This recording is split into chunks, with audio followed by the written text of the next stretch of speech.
उनसे हम चर्चा करेंगे। राहुल जी वरिष्ठ पत्रकार हैं, उनसे हम प्रतिक्रियाएं लेंगे। लॉन्चिंग जो है वो सफल हो गई है। हमारे साथ रंजन जुड़े हुए थे और जो कि हमारे साथ राजधानी भोपाल से जुड़े हुए थे। अब हमारे साथ राहुल जी जुड़ गए हैं जो कि वरिष्ठ पत्रकार हैं। उनसे हम जानेंगे सूर्ययान को लेकर उनकी क्या प्रतिक्रियाएं हैं। राहुल जी, सबसे पहले बहुत बहुत जी स्वागत है आपका खबर भारत 360 में। जी, सफलता जो है, सफलता बोल का नया आयाम रचता नजर आ रहा है हिंदुस्तान इस वक्त। और एक के बाद एक जो है सफलता भारत के खाते में दर्ज होती जा रही है। चांद के बाद अब सूरज की बारी है। सफलतापूर्वक लॉन्चिंग हो गई है, क्या कहेंगे? देखिए, पहली चीज तो ये है कि अब गैलेक्सी हमारे लिए बहुत दूर नहीं बची। जी। ब्रह्मांड में यदि विकास करना है तो ब्रह्मांड को जानना जरूरी। साइंस के स्टूडेंट अभी तक चीजों को पढ़ते आए, लेकिन अब स्थिति ये हो गई कि अब इसको करीबी से समझना है। जी। हमारे यहाँ यदि सूर्य हो, चंद्रमा हो, और भी ग्रह हो, बुध हो, बृहस्पति हो, हम सबको देवी देवताओं के रूप में पूजते हैं। लेकिन विज्ञान की नई तकनीक इन देवी देवताओं की, जिससे कि पृथ्वी को ऊर्जा मिल रही है, इसको जानना जरूरी हो गया। इसीलिए सारे प्रयोग किए जा रहे हैं। अभी चंद्रमा पर सफल गए, अब सूर्य की बारी है। सूर्य तक पहुंचना वैज्ञानिकों के लिए इस सृष्टि में सबसे बड़ी चुनौती है। और यदि सूर्य के बारे में जानकारी उपलब्ध हो जाती है तो ये मान के चलिए कि इस विश्व में विकास के रास्ते अलग अलग बदल जाएंगे और इतने रास्ते खुल जाएंगे कि जिसकी कल्पना नहीं की जा सकती। आप ये मान के चलिए कि दुनिया नए युग में चली गई। अब 21वीं सदी के बाद में जितने प्रयोग हो रहे हैं, ये ब्रह्मांड को जानने के बाद में अब आने वाली जो जनरेशन होगी और सृष्टि होगी, नई सृष्टि की रचना मानव करने जा रहा है। तो ये जो विकास के लिए जरूरी होती है कि आप वैज्ञानिक तकनीक से ब्रह्मांड को समझो और इसके बाद विकास की नई परिभाषाओं को गठित करो। रंजन जी, अगर हम बात करते हैं यहाँ पर सूर्य की अगर हम बात करें तो सूर्य जो है एक विशाल गोला है गैस का, ये वैज्ञानिकों का कहना है। आदित्य L1 जो है सूर्य की बाहरी वातावरण का अध्ययन करेगा, क्योंकि सूर्य जो है उस पे लैंड करना इम्पॉसिबल है, नेक्स्ट टू इम्पॉसिबल कह सकते हैं हम इसे, क्योंकि सूर्य का जो टेम्परेचर है वो इतना ज्यादा हाई है कि वहां पर लैंडिंग करना पॉसिबल नहीं है। आदित्य L1 ना तो सूर्य पर उतरेगा और ना ही सूर्य के करीब आएगा, बल्कि सूर्य से कुछ निश्चित दूरी पर रहकर वहां से अध्ययन करेगा। निश्चित दूरी नहीं है, बहुत कम दूरी है। सूर्य की पृथ्वी से दूरी करोड़ों में है। मेरे अंदाज से 30 या 35 करोड़ है। तो इतने किलोमीटर दूर जाने, ये जो गया है, आदित्य गया है, ये लाखों किलोमीटर दूर, ये पृथ्वी और सूर्य के बीच में स्थिर रह करके सूर्य की जो अंदर कौन सी गैसें हैं, सूर्य कण कैसे हैं, ऊर्जा का निदान वहां से कैसे होते, तो ये सारी चीजों की सिर्फ परीक्षण करना है कि अगला प्रयोग यदि सूर्य पर जाने के रास्ता निकलता है और प्रयोग होते हैं तो सूर्य पर किसी उपग्रह को पहुंचाने के लिए क्या क्या जरूरत पड़ेगी उसका अध्ययन करना है। तो इन ऐसे अध्ययनों को वर्षों लगते हैं। और आप बिल्कुल सही कह रही हैं कि अब तक हम लोगों की जो जानकारी में है या मनुष्य जो समझ पाया है कि सूर्य के पास पहुंचना नामुमकिन है जी। लेकिन विज्ञान ने नामुमकिन को भी मुमकिन किया है।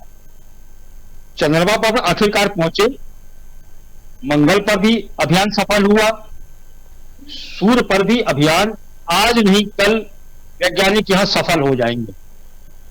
तो बहुत बड़ी उपलब्धि है, उसके पास तक जाना भी बहुत बड़ी उपलब्धि है।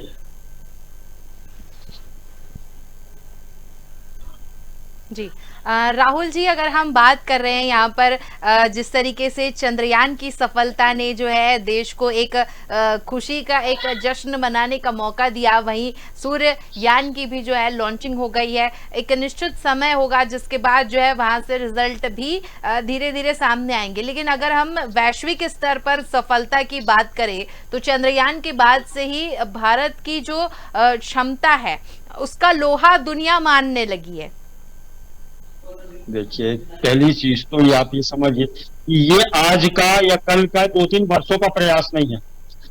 आजादी के बाद से नेहरू जी की चिंता अंतरिक्ष पर हो गई थी, तो अंतरिक्ष के लिए वो बहुत ज्यादा थे, चिंतित थे कि अंतरिक्ष में होना चाहिए, हमको पहुंचना चाहिए, वहां अध्ययन होना चाहिए। तो उन्होंने खुले हाथ से इन सब चीजों पर खर्च किया जी। कुछ समय के बाद इस पर थोड़ा सा रोक लगा था, और इसके बाद जब राजीव गांधी आए, फिर इसके बाद अटल बिहारी वाजपेयी आए और नरेंद्र मोदी जी आए, तो इसको थोड़ी सी अपनी रुचि होती है। जब राजनीतिक रूप से संरक्षण मिलता है तो इस तरीके के अध्ययनों को मजबूती मिलती है, वैज्ञानिकों को स्वतंत्रता मिलती है। तो ये पिछले 50-60 सालों से इस तरह का अध्ययन चल रहा है। सूर्य पर अध्ययन अभी शुरू नहीं हुआ, ये सूर्य पर अध्ययन पिछले 30 वर्षों से चल रहा है। चंद्रमा पर अध्ययन अभी से शुरू नहीं हुआ, आजादी के 10 वर्षों के बाद में इस पर तैयारियां शुरू हो गई थी जी। तो अब ये कहिए कि आने वाले समय सूर्य के लिए अध्ययन, तो ये बहुत बड़ी चीज है कि वैज्ञानिक लगातार लगे रहे, और वैज्ञानिकों के पास में अभाव रहा, उतनी फंडिंग नहीं हो पाई, हमारे पास इतने संसाधन भी उपलब्ध नहीं थे, इसरो के पास भी इतने संसाधन उपलब्ध नहीं। लेकिन सरकारें यदि उपलब्ध करा रही हैं तो वैज्ञानिकों को आगे बढ़ने में कोई दिक्कत नहीं होगी। और इस समय जो सरकार है, चलिए ये पूरी तो जी समय हमें इजाजत नहीं दे रहा है, वरना इस विषय पर हम आपसे और भी विस्तृत चर्चा करते। लेकिन आपने हमारे इस प्रोग्राम के लिए अपना कीमती वक्त निकाला, इसके लिए बहुत बहुत धन्यवाद।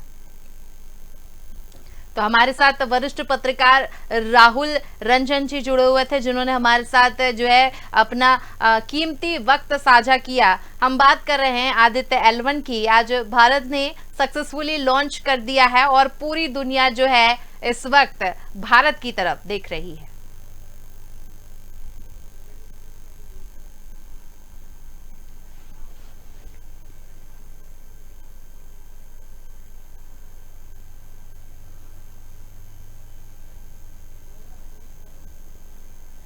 तो इसरो का आदित्य L1 मिशन लॉन्च हो चुका है सक्सेसफुली, और जल्द ही 4 महीने का जो समय है वो बीत जाएगा, और उसके बाद जो है एक एक करके रिजल्ट जो है वो हमारे पास आने लगेंगे, अध्ययन किया जाएगा। अध्ययन के बाद जो भी रिजल्ट वहां से मिलेंगे वो जल्द ही इसरो को प्राप्त होने लगेंगे। श्रीहरिकोटा के सतीश धवन स्पेस सेंटर से आज सक्सेसफुली लॉन्च कर दिया गया है भारत का पहला स्वदेशी मिशन सूर्ययान। जी हाँ, तो C-57 रॉकेट के जरिए लॉन्च किया गया है।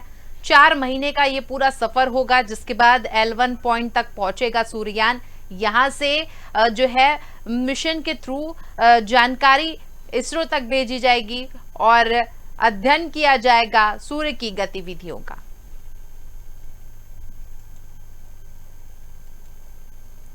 तो पूरी तरह से स्वदेशी मिशन है आदित्य L1, सक्सेसफुली लॉन्च हो चुका है। 4 महीने के बाद जो है पहुंच जाएगा सतह पर सक्सेसफुली, जहां जो मिशन की जो डेडलाइन है वो 4 महीने की रखी गई है। उसके बाद अपनी मंजिल के पास पहुंच जाएगा, मंजिल पर पहुंच जाएगा सूर्ययान।